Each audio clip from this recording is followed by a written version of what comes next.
देखिए, जो ललित अंबरदास जी ने जिस ढंग से बोला है, यहाँ पैनल में बैठे हुए किसी भी व्यक्ति की यदि भावनाएं उसके बाद भी न समझ पाए हो तो ये बहुत दुख की बात होगी। मैं ललित अंबरदास जी को आश्वस्त करना चाहता हूं, यहां तक भी हम ही ने पहुंचाया है और आगे के मुकाम तक भी मोदी सरकार ही पहुंचाएगी।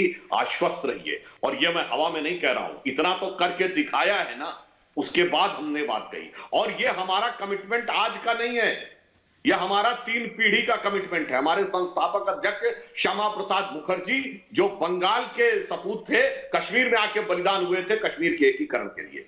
जब 1987 के बाद 88 के बाद 26 जनवरी और 15 अगस्त को भी श्रीनगर के लाल चौक पे झंडा फहराने की हैसियत नहीं रह गई थी सरकारों की, तो 26 जनवरी 1992 को हमारे तत्कालीन राष्ट्रीय अध्यक्ष मुरली मनोहर जोशी जी गए थे जान जोखिम में डाल के, और उनकी यात्रा के संयोजक वर्तमान प्रधानमंत्री श्री नरेंद्र मोदी थे।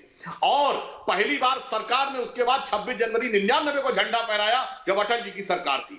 और जब मोदी जी की हमारी स्पष्ट बहुमत की सरकार आई, हमने 370 का वह कलंक धो दिया, उसको समाप्त कर दिया। अब मैं एक और बात कहना चाहता हूं, इफ्तिकार जी ने कहा कि क्या मुसलमान नहीं मारे गए? मैं बिल्कुल मानता हूं मुसलमान मारे गए, मगर मैं पूछना चाहता हूं, कश्मीर में तो हिंदू और मुसलमान दोनों रहते थे, मुसलमान मारे गए। ये पाकिस्तान में कौन मारे जा रहे हैं? क्यों मुसलमान मारे जा रहे हैं? ये यमन में क्यों मुसलमान मारे जा रहे हैं? वहां तो सिर्फ मुसलमान है। ये इराक में क्यों, सीरिया में सिर्फ मुसलमान मारे जा रहे हैं? देखिए, अन्यथा मत लीजिएगा, मुस्लिम समाज में एक समस्या जानते कैसे आ गई? जैसे कोरोना वायरस आपके अगर शरीर में चला जाए तो क्या करता है? एक छोटा सा वायरस कैसे शरीर को बर्बाद करता है? वो कुछ जो आपकी स्वस्थ सेल है उनको इन्फेक्टेड कर देता है, यानी बीमार कर देता है कोशिकाओं को। फिर बीमार कोशिकाएं सेहतमंद कोशिकाओं को खाना शुरू कर देती है।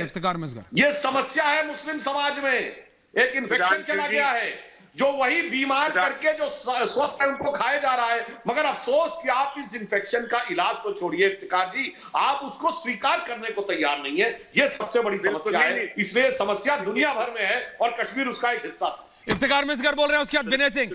30 सेकंड से आपके पास समय कम है, बोलिए बोलिए। सुधांशु जी, जो बात आपने रखी उसका मुबारकबाद मैं गुलाम नबी आजाद को देता हूं, जिसने बड़े ही अंदाज में पार्लियामेंट में मुसलमानों को बदनाम किया, मुल्क के मुसलमानों में।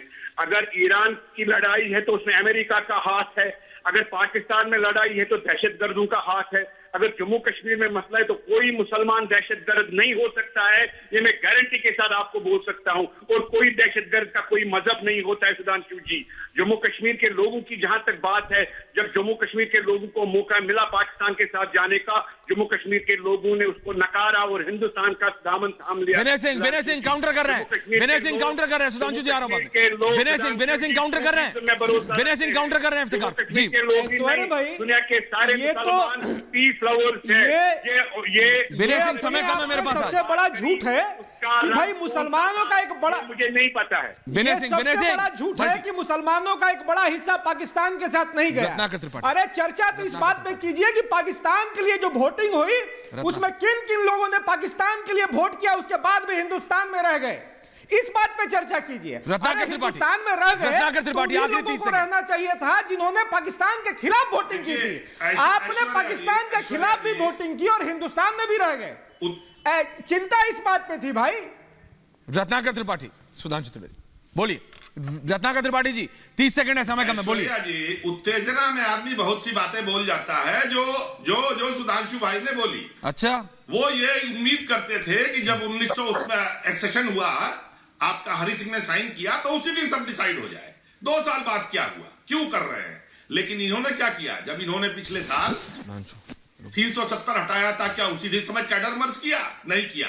आज उन्होंने अनाउंस किया, और आज अमित शाह जी कहते क्या है, जब पूछा गया स्टेटहुड जब समय आएगा तब देंगे। तो सुधांशु त्रिवेदी जवाब, आखिरी 30 सेकंड है। ये सरकारी चीजें हैं। वकार साहब आ रहा हूं। सुधांशु त्रिवेदी आखिरी 30 सेकंड, आखिरी 30 सेकंड का काउंटर है। त्रिपाठी जी रुकिए, अब त्रिपाठी जी समय नहीं है, रुकिए। त्रिवेदी जी बोलिए, सांसद महोदय बोलिए जल्दी, समय कम। सरकारी चीज 564 में किसी और रियासत में क्यों नहीं आई थी भाई? हम नहीं। सुधांशु त्रिवेदी, त्रिपाठी जी रुकिए, बोलिए। कश्मीरी पंडितों का तो वाह भाई वाह। अरे मैं बता रहा हूं, सरकारी चीज जो लिखत पढ़त में थी, मैं आपको जवाब देता हूं, इनको हकीकत बताता हूं।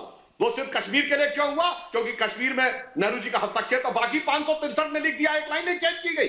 यही 2 साल बाद जेल गई। दूसरा मैं बताता हूं, कश्मीर पर जो पाकिस्तान ने पहला अटैक किया, आपको पता है इसको कबायली अटैक क्यों कहते हैं? जब आप बोल चुके हो त्रिपाठी जी समय कम है, बीच में मत बोलिए प्लीज। त्रिपाठी जी प्लीज, उत्तेजना में आप त्रिपाठी जी प्लीज, आखिरी 30 सेकंड। गूगल के जमाने में फैक्ट चेक करना कोई मुश्किल काम नहीं है। अब मैं बताता हूं, जो कश्मीर पर अटैक हुआ, मैं आप लोगों को बताना चाहता हूं, फैक्ट कई लोगों के ध्यान में नहीं रहता। उसको कबायली अटैक क्यों कहते हैं? क्योंकि भारत और पाकिस्तान के विभाजन के समय यह लिखित में करार था कि कोई देश फौज का इस्तेमाल नहीं करेगा, और 15 अगस्त 47 के बाद भी कुछ समय तक दोनों फौजों के कमांडर इन चीफ ब्रिटिश ही थे। और जब पाकिस्तान ने कहा कि कश्मीर में अटैक करेगा, तो ब्रिटिश जो चीफ था उसने मना कर दिया कि लिखित समझौते के खिलाफ है। देखिए सुधांशु त्रिवेदी, रत्नाकर त्रिपाठी, मैं एक बात बता दूं आपको, समय कम है मेरे पास, लेकिन ये डेट्स और हिस्ट्री में सुधांशु त्रिवेदी को हराना बहुत मुश्किल है। मैं आपको पर्सनल एक्सपीरियंस बता रहा हूं। किताब लेके बैठेंगे त्रिपाठी जी तब भी हो जाता है। वकार साहब, उम्मीद करता हूं आपके सवाल का जवाब दे दिया है सुधांशु त्रिवेदी ने। नहीं दिया तो कल दोबारा पूछेंगे। वकार साहब, ललित अंबरदार के जो इमोशंस हैं वो आप सबको समझ आ गए, देशवासियों को समझ आ गए, सारे पैनलिस्ट को। इफ्तिखार मिसगर साहब, बिल्कुल आतंकवाद और आतंकवादियों का कोई धर्म नहीं होता, यह बात सच है, लेकिन भारत की कुछ राजनेताओं की दिक्कत है और उसको ठीक करना भी भारत का काम है। कश्मीर भारत का अंग था, है और रहेगा। जम्मू कश्मीर, बहुत बहुत धन्यवाद आप सब।